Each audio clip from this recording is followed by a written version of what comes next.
नमस्कार दोस्तों, ट्रिकी गुरु अमित गुप्ता के YouTube चैनल में आज आपका फिर से स्वागत है। दोस्तों आज मैं आपके लिए फिर से लेकर आ गया हूं यूपीएसआई के लिए टॉप 10 रीजनिंग के ऐसे प्रश्न जो कि 2017 की ऑनलाइन परीक्षा में पूछे जा चुके हैं और इन प्रश्नों को हम सॉल्व करेंगे बिल्कुल ट्रिकी अप्रोच के साथ। तो आइए बिना समय गवाए हम शुरू कर देते हैं अपना पहला प्रश्न। तो देखिए स्क्रीन पर यह पहला प्रश्न है, इसमें कहा जा रहा है यानी कोडिंग डिकोडिंग का प्रश्न है। तो ज्यादातर में 80% केस में पहले अक्षर के बदले में पहला अक्षर होता है। तो भी के बाद WXYZ खत्म हो गया, U आया ही नहीं। इसका मतलब यह है कि भी से पहले ही कहीं U छूट गया है, यानी कि जो हमारी श्रृंखला है वो माइनस में जा रही है। जो अगला अक्षर इससे पहले का हो, पहले के अक्षर से पहले का हो, यानी कि श्रृंखला माइनस में चल रही है।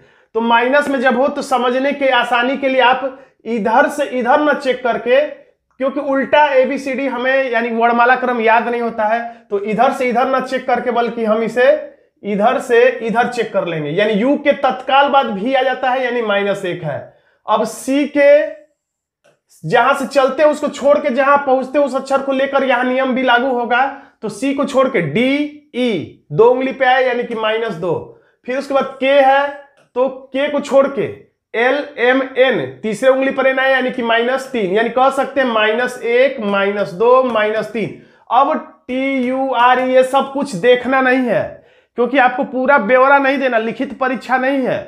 आपने 2-3 देख लिया, बहुत बड़ा काम कर लिया। आप डायरेक्ट अब आ जाइए कोडिंग पर इसके आंसर जानने के लिए। अगर 3 से हमें कोड नहीं मिलता आंसर विकल्प से, तब जाके हम आगे का ढूंढेंगे। तो P है तो -1 हो जाएगा, -1 हो जाएगा तो हो जाएगा O। अब R है 18 नंबर पे, तो 18 में से 2 निकाल देंगे तो हो जाएगा 16। 16वां अक्षर होता है P और O है 15 नंबर पे।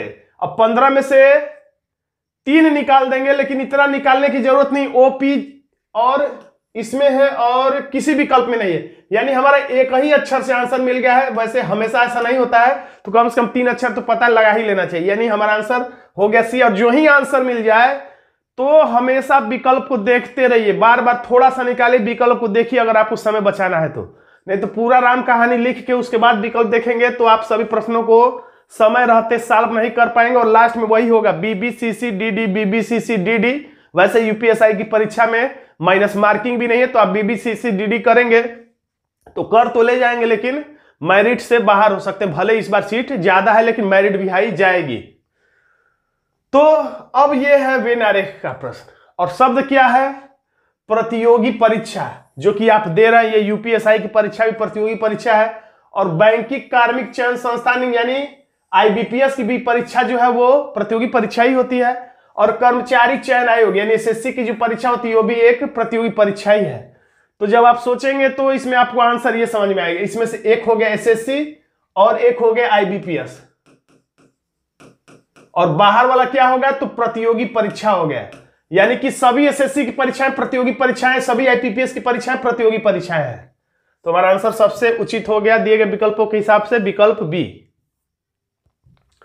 अगला प्रश्न समरूपता का, बहुत आसान प्रश्न है। यहां पर लिख रहा है महाद्वीप संबंध एशिया, यानी कि एशिया क्या है? एक महाद्वीप है। तो महासागर क्या होगा इनमें से? तो वैसे सभी महासागरों का नाम ही लिखा हुआ है, तो यानी यहां पर थोड़ा सा जीके की भी जानकारी अपेक्षित है। महाद्वीप कौन सा? तो सबसे बड़ा महाद्वीप एशिया महाद्वीप लिखा हुआ है। तो महासागर कौन सा? सबसे बड़ा महासागर यानी कि प्रशांत महासागर, सबसे बड़ा और सबसे गहरा महासागर। अग्नि मेखला कहा जाता है, अग्नि वलय कहा जाता है, क्योंकि सबसे अधिक ज्वालामुखी यहीं पे पाए जाते हैं। अगला प्रश्न है ब्लड रिलेशन का, रक्त संबंध का। और कोई दिक्कत हो रक्त संबंध के प्रश्नों को सॉल्व करने में तो प्लेलिस्ट है मेरी पूरी रक्त संबंध से संबंधित, ब्लड रिलेशन से संबंधित। अगर आप उसी पूरी प्लेलिस्ट को देख लेते हैं तो रक्त संबंध के प्रश्नों को सॉल्व करने में आपको कोई भी दिक्कत नहीं होगी। अब यहां पर हम लोग डायरेक्ट सॉल्व करते हैं बिना विस्तार में जाए, कि थोड़ा सा हम लोग इसे छोटा कर लेते हैं, या इसे तो नहीं कर सकते, कोई दिक्कत नहीं, यहीं पे सॉल्व कर लेते हैं। तो Q जो है शुरू वाले के लिए लास्ट वाला बोला जाता है। अगर आप मेरा वीडियो रेगुलर देख रहे हो तो मेरी बातें समझ रहे होंगे। Q लास्ट, शुरू वाले के लिए लास्ट वाला बोला जाता है। यानी Q क्या है? तो Q क्या है? बेटा है। बेटा है का मतलब प्लस है। अब बेटा है का मतलब एक पीढ़ी नीचे है, किससे? अगले अक्षर से, यानी कि C से। चाहे तो आप फिर से पूरा पढ़ सकते हैं। क्यू जो है सी का बेटा है, क्यू जो है सी का बेटा है। अब ये माता है कि पिता है ये अभी क्लियर नहीं है।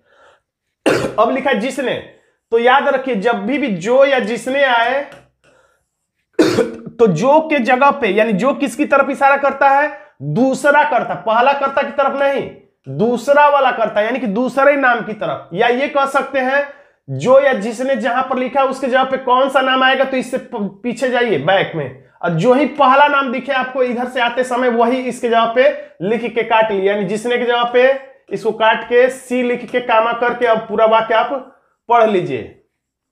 अब वाक्य क्या बन गया, सी ए से विवाह किया है, तो सी जो है ए से विवाह किया, तो विवाह वाले संबंधों को हम लोग ऐसे गोल में दर्शाते हैं। अभी भी पता नहीं है कि ये पत्नी है, ये पति है, कौन पति है कौन पत्नी है पता नहीं है हमें। अब आगे बढ़ते हैं। यदि एम क्यू की बेटी है, एम जो है क्या है, बेटी है, यानी कि माइनस से दर्शाते हैं महिला को, पुरुष को प्लस से, तो एम बेटी है यानी एक पीढ़ी नीचे, किससे, क्यू से। अब पूछा जा रहा है डायरेक्ट प्रश्न, अभी भी इन दोनों का लिंग निर्धारित नहीं है। अब पूछा जा रहा है क्या, तो एम का, मैंने पिछले वीडियो में भी बताया था, का बराबर कौन है, यानी जिस नाम के आगे का लिखा है उसी को बताना होता है वो कौन है। यानी एम के आगे का लिखा हुआ है तो यानी यही एम कौन है, इसी को बताना है कौन है कौन है कौन है। एम कौन है किसके हिसाब से, ए के हिसाब से, यानी ए क्या कहेगा एम को, तो ये जो भी होगा, पिता होगा तो भी और माता होगा तो भी, इसको क्या बोलेगा, बेटा ही बोलेगा। इसका पुत्र है तो इसका भी पुत्र ही है, चाहे महिला होगी तभी पुत्र बोलेगी, पुरुष होगा तो भी पुत्र बोलेगा। तो पुत्र और पुत्र की पुत्री, पुत्र की पुत्री को क्या कहा जाता है, तो हम लोग पोती कहते हैं और कुछ लोग नवासी कहते हैं, इसलिए हमारा आंसर हो जाता है सी।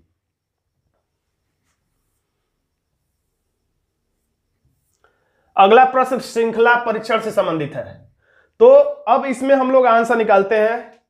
तो अब श्रृंखला परीक्षण में वही काम हम लोग करते हैं जो हमेशा बार बार करते आ रहे हैं, ऐसा बना के, वैसे आप रफ बनाइएगा मत, रफ पे बस इतना लिखिएगा, बस अंक लिखिएगा, दोनों बड़े से छोटा अंक को निकाल के अंतर बस लिख दीजिएगा, ये सब बना नहीं पाएंगे और नहीं पूरा अंक लिखेंगे परीक्षा में। 8 में से 2 निकालेंगे तो 6, और फिर 18 में से 8 निकालेंगे तो यहां पर 10, और 32 में से 18 निकाल देंगे तो यहां पर हो जाएगा 14। अब यहां पर बड़ी संख्या 54 और छोटी संख्या 32, 54 में से 32 निकालेंगे तो हमारा यहां पर आ जाएगा 22, यानी कि +6 हुआ, फिर +10, फिर 14, फिर +22। इसमें बताना है कि गलत संख्या कौन है इसमें। तो देखिए गड़बड़ी कहां से उत्पन्न हुई है, ऊपर 1 गड़बड़ होता है तो नीचे 2 गड़बड़ हो जाता है, लेकिन 6 में 4 जोड़ने से 10, 10 में 4 जोड़ने से 14, अब 14 में 4 जोड़ने से क्या होगा, 15, 16, 17, 18 होना चाहिए था, लेकिन ये 22 कर दिया है। तो यानी कि यहां तक तो सही है, क्योंकि यहां पर तो ये 32 हुआ है, लेकिन 32 में 18 जोड़ने पर 54 नहीं 50 होना चाहिए, लेकिन 32 में ये 22 जोड़ दिया है, यानी कि गलती इसी में है। अब 18 जोड़ने पर कितना आएगा, तो 50 होना चाहिए, लेकिन यहाँ पे 54 है, यानी कि 54 ही अपने स्थान पर गलत है, क्योंकि 4-4 बढ़ना चाहिए, गलती से 8 बढ़ गया लास्ट में जाके, ज्यादा खुश हो गया है। 4-4 बढ़ते पढ़ते 4 फलांग के बदले में 8 फलांग यानी 8 कदम चल दिया है। अब ये पूर्वानुमान से संबंधित कथन और पूर्वानुमान का प्रश्न है। अब कथन क्या कहा जाए, दुनिया में आत्महत्या की दर बहुत तेजी से बढ़ती जा रही है, दुनिया में, यानी इस समय की बात करें, दुनिया में है जो है आत्महत्या की घटनाएं जो है बहुत तेजी से बढ़ रही हैं। तो कथन और पूर्वानुमान में यही बताना होता है कि ये जो कथन कहा गया है, कहने वाले व्यक्ति ने क्या सोचकर बोला होगा, यानी कथन को बोलने से पहले उसके मन में क्या विचारधाराएं चल रही होंगी और किस विचारधारा के आधार पर इसने ये कथन बोला होगा, यानी कह सकते हैं एक तरह से मन की बात जानने वाला ये टॉपिक है। तो दुनिया में आत्महत्या की दर बहुत तेजी से बढ़ रही, तो क्या सोचकर बोला गया होगा, पहला, लोग अतीत की तुलना में वर्तमान से अब कम खुश हैं, तो सही बात है, पहले की तुलना में अब कम खुश है, इसीलिए लोग आत्महत्या कर रहे हैं, यही सोचकर हो सकता है कि यह बात बोला गया होगा। दूसरा, जो लोग आत्महत्या के प्रयास करते हैं उन्हें जीवन के महत्व का एहसास नहीं होता, तो सही बात है, जब जीवन का महत्व का एहसास होता तो आत्महत्या ही क्यों करते। यानी दोनों ही पूर्वानुमान इस कथन को बोलने से पहले छुपे हुए हैं, यानी हमारा आंसर हो जाता है सी, दोनों पूर्वानुमान 1 और 2 अंतर्निहित है। इस पर भी मेरा एक पूरा वीडियो है और कुछ मैंने उसमें ट्रिक भी बताया कथन और पूर्वानुमान में, आप चाहें तो उस वीडियो को भी देख सकते हैं। अब फिर से वेनारे का प्रश्न है, सिलचर, असम और भारत। फिर से जीके की जानकारी वाला, रीजनिंग वाला ये प्रश्न आ गया, यानी कि 2 in 1 प्रश्न है। इस प्रश्न से जीके भी की जानकारी भी एग्जामिनर ले रहा है और रीजनिंग तो है ही। तो यहां पर भारत के भीतर असम स्थित है और असम के भीतर सिलचर स्थित है। ऐसा जब प्रश्न आए तो कुएं वाला चित्र बनता है, जैसे आलू, सब्जी, खाद्य पदार्थ। तो ऐसे कई प्रश्न होते हैं, जैसे भारत, उत्तर प्रदेश और वाराणसी। तो हमेशा सी वाला आंसर सही हो जाएगा। जब ऐसा लगे कि एक छोटा है, फिर एक उससे बड़ा है, एक उससे बड़ा है, तो कुएं वाला चित्र बनता है।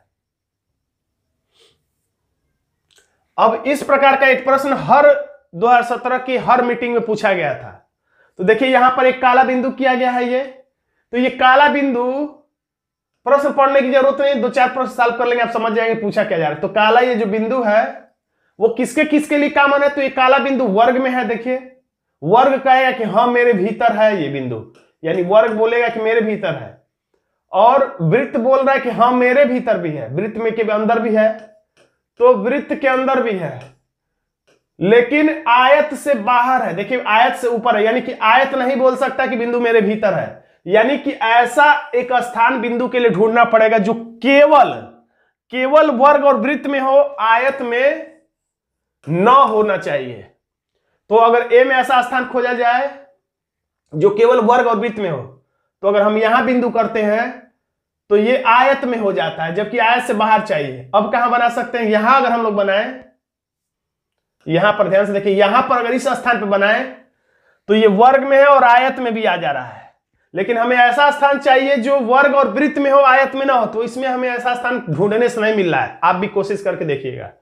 अब इसमें अगर हम लोग देखें तो यहां अगर हम लोग बिंदु बना दें तो ये वृत्त में भी है और वर्ग में भी है। और ध्यान से देखिए ये बिंदु जो हमने बनाया है ये आयत से बाहर है। ध्यान से देखिए ये आयत से बाहर ये बिंदु है, यानी बी ही हमारा आंसर है और किसी में नहीं बनेगा। आप चाहे तो चेक करके देख लीजिएगा।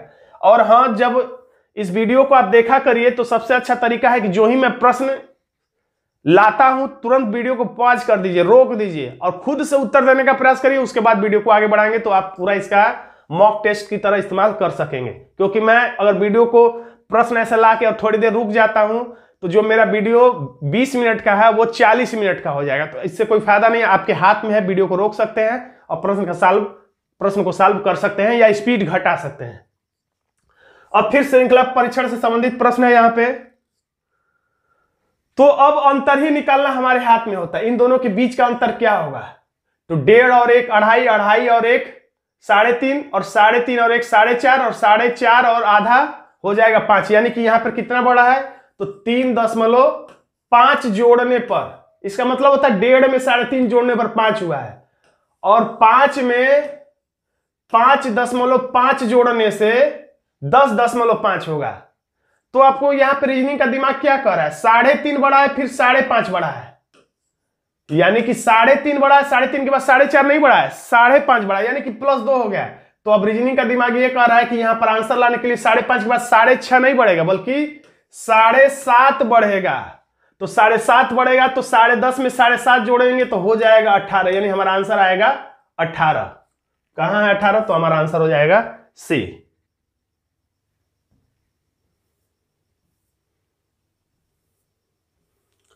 अब अगला प्रश्न न्याय वाक्य से है।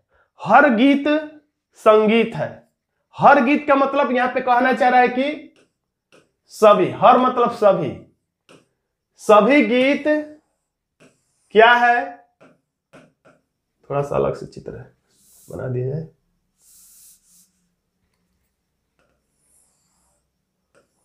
हर गीत यानी कि सभी गीत क्या है? संगीत है। हर गीत यानी सभी गीत संगीत है। अब कह रहा कोई भी ध्वनि संगीत नहीं बोल रहा है इसमें। ध्यान से देखिए, जल्दीबाजी में प्रश्न गलत हो सकता है क्योंकि अधिकतर में कोई जब लिखा रहता है तो यहां पे नहीं रहता है, लेकिन इसमें झटके से यू टर्न ले लिया है। कोई भी ध्वनि संगीत है बोल दिया, यानी कि ये भी कहना यही चाह रहा है कि सभी, कोई भी का मतलब जितने भी ध्वनि है सब के सब संगीत है, यानी कि सभी ध्वनि संगीत है। सभी ध्वनि जो है क्या है? तो संगीत है। अब गीत और ध्वनि का क्या संबंध होगा पता नहीं चल पा रहा है। ध्वनि इसके भीतर भी हो सकता है, ध्वनि का कुछ भाग इसको ऐसे काट के भी हो सकता है, यानी कि गीत और ध्वनि में कोई भी संबंध हमें पता नहीं है।